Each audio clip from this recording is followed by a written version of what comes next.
Corona बीमारी हर अब शहर ले लेकर के गांव क्षेत्र में अपन पांव ल पसारा थे। जहां रायगढ़ के पुसौर थाना क्षेत्र के ग्राम लोहर सिंह में कोरोना संकट के खतरा हर मंडरावत दिखाई देवत थे।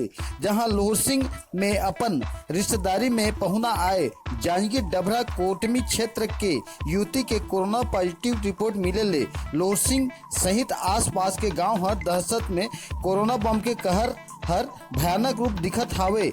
जहां युवती के पॉजिटिव रिपोर्ट की जानकारी में प्रशासनिक दल बलहर संकेत में ऐसे और जिला कोरोना कर्मचारी सहित पुसौर थाना के दल बलहर लोहर सिंह पहुंच के युवती ला अपन देख रेख में लेके जिला स्वास्थ्य विभाग के शरण में भेजे हवे। जहां बाहरी मेहमान युवती के पॉजिटिव रिपोर्ट मिले ले क्षेत्र में संपर्क आए व्यक्ति के दर्जनों व्यक्ति के अब ब्लड टेस्ट सहित और होम क्वारंटाइन के कोरोना गाज के कहर हर बरसत हावे। जहां क्षेत्र में कोरोना पसरा के भयंकर हर अब व्याप्त बने हावे। हमारे चैनल में लाइक करे, सब्सक्राइब करे, कमेंट करे। छत्तीसगढ़िया 24 घंटा